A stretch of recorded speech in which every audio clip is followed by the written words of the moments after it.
the fact that we are in a T20 filled atmosphere should not make us forget that a World Test Championship is going on. Now let's move on to the red ball part of our game. Test series against New Zealand, first test match at Kanpur, second test match at the Wankhede Stadium in Mumbai. It has a lot of importance for India, well, because we want to play that 2023 World Test Championship final, don't we?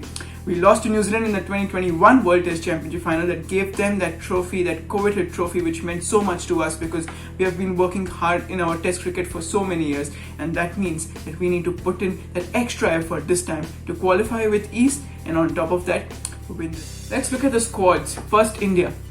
What's the first thing that strikes you when you look at that squad? The batting is going to be weak, especially in the first test match. Second test match, you have the captain Virat Kohli coming back into the squad. But the first test match, no KL Rahul, no Rohit Sharma, and no Virat Kohli. Rahul and Rohit won't be there in the second test match as well. And I feel this to be a little more disappointing than any other thing, because this is a World Test Championship. Each and every test match has points, and if your main players are not playing, it is actually disappointing, especially for Virat Kohli and Rohit Sharma, because Rahul obviously has a muscle tear. You cannot stop injuries coming. But Rohit Sharma and Virat Kohli being rested, Virat Kohli for the first test match, he's coming back. But Rohit Sharma for both test matches, I feel it's a little disappointing. If he didn't play the T20I series, it was fine. But the test series, I feel he should have played. So obviously in your first 11, you have Mayank Agarwal and Shubman Gill replacing Rohit Sharma and KL Rahul as openers. Chiteshwar Pujara obviously there. Ajinkya Rahane coming at 4. You have Ravindra Jadeja, Ashwin, maybe Akshar Patel, you play him because of that extra batting option. What about India's bowling? Now where are we playing? We are playing in Kanpur. Green Park, it has assisted spinners. The last time a test match was played here in Green Park in Kanpur was in 2016 between India and New Zealand. Jadeja had taken 5 wickets in the first innings and Ashwin had taken 6 wickets in the second innings. It's not a high scoring ground. 300 is something you get in the first innings and you should be happy with that because you'll have the confidence of defending it. But certainly you won't see scores like 400, 500, you won't see double centuries being scored unless a batting masterclass is on display. But it's all for the spinners in this pitch. Even you saw Mitchell Santner playing such a big role for New Zealand in the last time they played here. So Ashwin and Jadeja certainly play. You may play Akshar Patel for an extra spinner.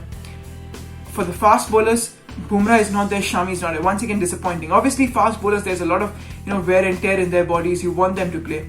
However, it won't be that disappointing because we have great backup in Ishant Sharma and Mohammad Siraj, even Umesh Yadav.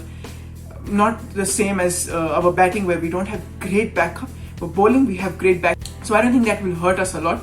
However, Bumrah, Shami not being there will give opportunity to many young pacers, especially Mohammad Siraj, because he's been phenomenal the way he made us win that game at Lords. He would want to continue that purple patch of his in Test cricket when New Zealand are touring India as well. Looking at New Zealand, the first thing that comes to your mind is the batting is settled. It's in Williamson's hand, it's in Taylor's hand, it's in Henry Nicholls' hand. Obviously, you don't have Guptill for the test matches. And Daryl Mitchell will have a bit of a role to play. They'll be missing Devon Conway. Devon Conway has been such a crucial part since he's made his debut, the 3-4 test matches he's played. He's been absolutely magnificent. Obviously, we all remember him scoring a double 100 in his first test match against England. So yeah, they'll miss Devon Conway. But once again, injury ruling him out. Unfortunate. New Zealand's bowling.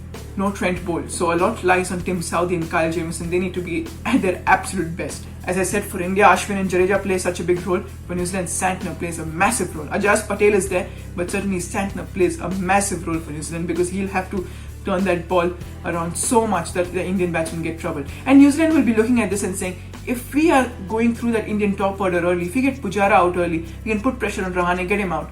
India is actually a weak side when it comes to batting. So that's going to be their main target. Actually trouble the Indian batting, almost bully the Indian batting because India's main stars aren't there. And that's the best chance New Zealand have in this test match. Can New Zealand do that? Or will India hold their home dominance? Enjoy this cricketing fun. Do like, share and comment. And do subscribe the channel and press the notification bell for my further videos.